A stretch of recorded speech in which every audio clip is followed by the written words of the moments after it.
Good afternoon and welcome to our monthly hangout with Bright Ideas Press.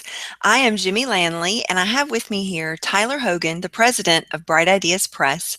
Today, Tyler's going to be talking to us about teaching entrepreneurship at home.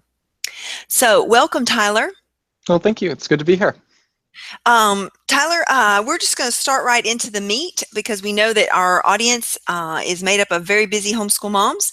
So hmm start us off with telling us, why should teenagers even bother starting a business? Well, primarily, there's always the money angle. If you want to have some extra pocket change, starting a business is a good way to do that. Not necessarily a quick way to do it, but definitely a good way to do it. But from a homeschooling perspective, starting a home business as a teenager is an incredible learning opportunity.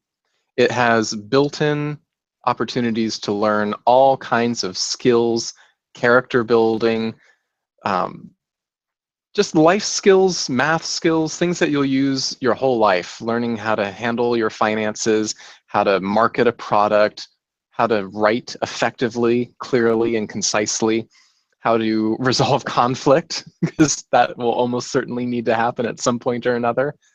And then there's the character issues of integrity and work ethic and taking initiative. And even something as simple as punctuality can make a big difference. So a home-based business is just a fantastic way to grow those skills in your kids. A lot of those qualities are what employers are looking for. So even if you're not planning on making a career out of a home-based business, there's still the kinds of things that will look fantastic on your resume.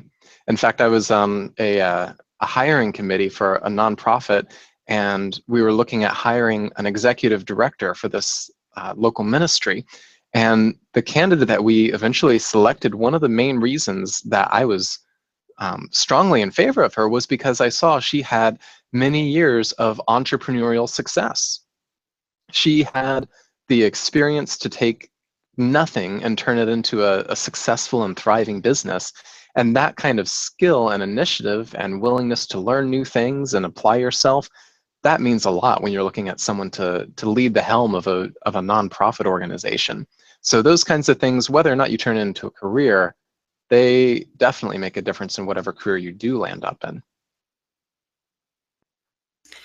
So, why is it especially good for teenagers versus, after a child has already graduated from high school or even after college? Why is this such an important time? Yeah, that's a great question. Well, for one thing, teenagers have a lot more time on their hands than do grown-ups. Once you're in college, your amount of free time is just going to go down, down, down, and the older you get, the less time you have because the more commitments and responsibilities you have. And teenagers, although they may not always feel it, they're in a season where they have more spare time than they will probably ever have again in their life. So they have the time, they have the energy. A lot of them have the passion to learn and discover something and to try their hands at something, see what they're really good at. It's also a great way to test out potential vocations. So if you try your hand at a business and it's terrible and unsuccessful and you hate every minute of it, well, that's a really valuable learning experience. And it's great to have that at home while there's still a safety net, as opposed to, I just spent 4 years of college studying this, and now I'm in a career that I absolutely hate.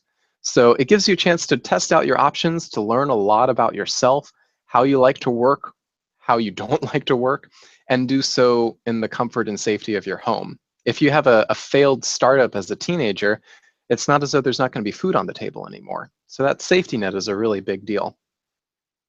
All right, so you've sold me on it. Now, how do we help our teens get started? Well, the first thing that you'll need to do, and I have a workshop on teaching your teenagers how to be entrepreneurs, and that's if it's not up on the website already, it will be up pretty soon, and you can download the whole workshop. But a lot of it has to do with helping them figure out what kind of industry they want to get involved in, helping them understand their personality, their assets, what they can do, looking for options, being creative, finding things that they may not think about on their own. So it's a lot of coaching, a lot of mentoring, a lot of asking them good questions. and directing their questions. One of the big questions that we frequently ask our teenagers is, well, what do you want to be when you grow up? Or what do you want to do when you grow up? And that's a fair question, but a better question might be, who do you want to help as a grown-up? Or what problem do you want to solve? And those kinds of questions, first off, they take our eyes off of ourselves and put them on our market, the people that we're trying to help and the problems that we're trying to solve. If we're focused on those, then we will be far more successful than if we're just trying to build a business around what I like to do. So it's developing that kind of customer orientation.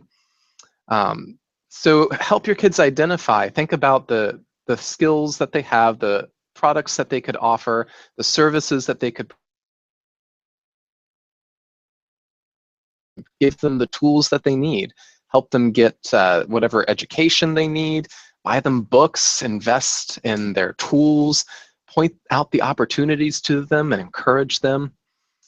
Sometimes it's real nitty-gritty. You sit down with them and you help them do the math and figure out, okay, I have this much seed money to work with, and that may be money that you provided as the parent. Here's $100, start a startup. And in fact, there's a great book called The $100 Startup, which I think would be a great read for a teenager looking into doing this kind of a thing.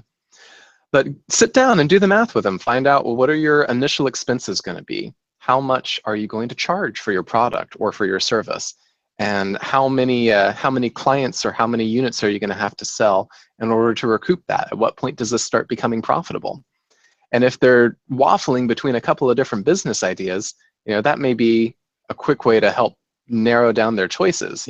It'll take 8 months before this becomes profitable, whereas this other option, in 2 months, you'll start making money.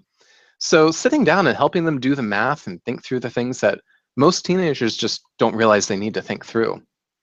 And then introducing them to their potential clients and customers, using your network as their initial list of people who might want to buy from them or use their services. Now, all of that might sound really intense, but the idea here is to be an encourager and not to be doing it all for them. You want to be as hands-off as possible for your independent learner who just wants to get going and is willing to do the research and the hard work themselves. You don't want to take that away from them. And in fact, even the ones who they are kind of waffling in terms of their commitment, sometimes you want to let them take off, and even if it's not going to work, sometimes you might be surprised, but other times their failure is a fantastic learning tool for them. So don't be afraid to let them fail, and don't feel like it's your business or your life or security that's on the line. It's just a home-based enterprise. It may grow into something much bigger, but you can take the pressure off yourself because you're there to coach, to mentor, to support, to encourage. You're not there to do it all yourself. Well, that's a really great word to hear, because I know a lot of parents, we don't have a background in entrepreneurship. We really don't know where to start. So what would you recommend for those kinds of parents? What resources are out there for them? There's actually a tremendous number of resources for aspiring entrepreneurs. One of my favorites is a course called Micro Business for Teens, and it's by Carol Topp, T-O-P-P. She's just done a great job of encapsulating all the important principles that an aspiring teenage entrepreneur needs to run their business from home.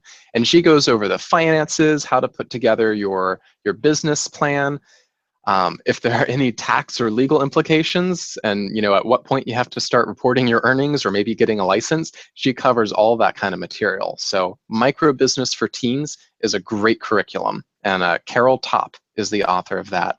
And then there's also just tons of great business books and blogs. I think of blogs like Michael Hyatt, Seth Godin. Mashable has a lot of good content. And then books like Rich Dad, Poor Dad, that's a fantastic book. For younger kids, The Toothpaste Millionaire is a great one.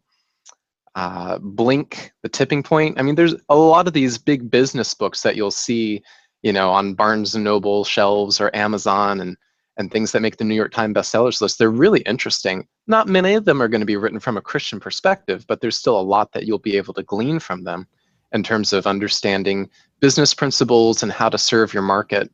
So Learn along with them. I mean, it's not as though you have to know everything that your kids are going to be learning, but help them research and look for good resources, whether they be online or in print, or introduce them to people who have done this before. If you know small businessmen or retired executives who would be willing to give them some pointers, those are fantastic resources. Help your kids set up a time to interview somebody who's been doing this for decades.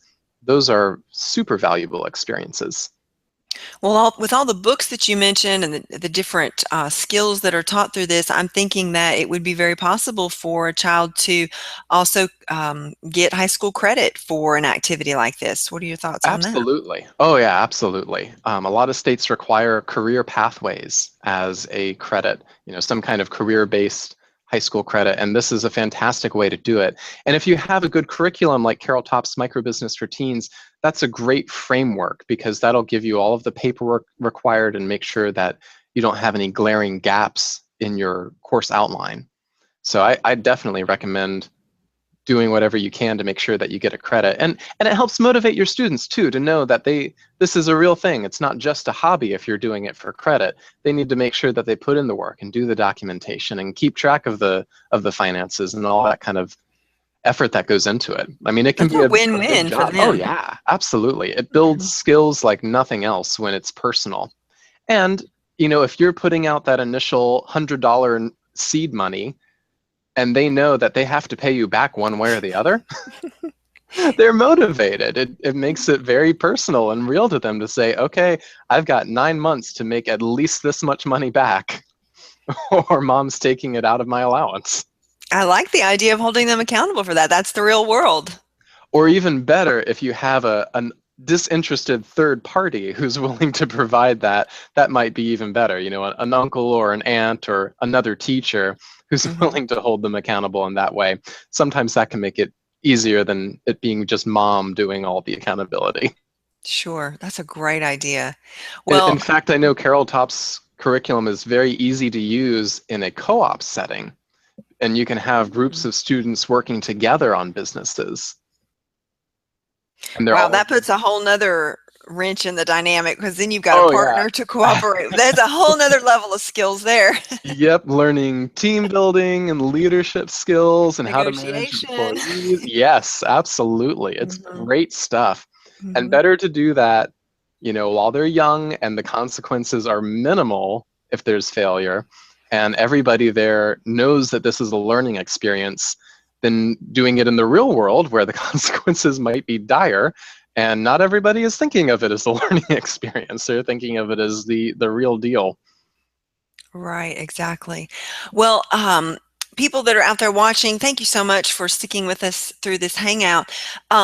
We are going to have some additional resources in the post associated with this video. So if you're watching it on YouTube, just look down in the description. There will be a link eventually to the post where we will list out some of these resources that Tyler mentioned, and including his longer session where he goes into a lot more detail about entrepreneurship for kids. So if you have any questions, you can leave them for us here on the YouTube video or on Google+.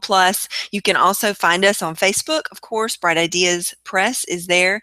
We're really on all social media platforms, and we'd love to hear from you if you have any feedback about this. So Yeah. Tyler, go ahead. Well, I was just going to say the longer session, as soon as it's up, it gets into a lot more of the nitty-gritties of how to put your business plan together, how to decide what kind of product and service to market, how to do some self-evaluation and figure out what sort of business would be good for you, and marketing and all that kinds of stuff. So if you're really looking at doing this, I think that session might be a worthy investment for you. Without a doubt. Again, thank you, Tyler. Thank you, everyone, for watching, and we'll see you again next month for another Hangout. Bye-bye. Take care.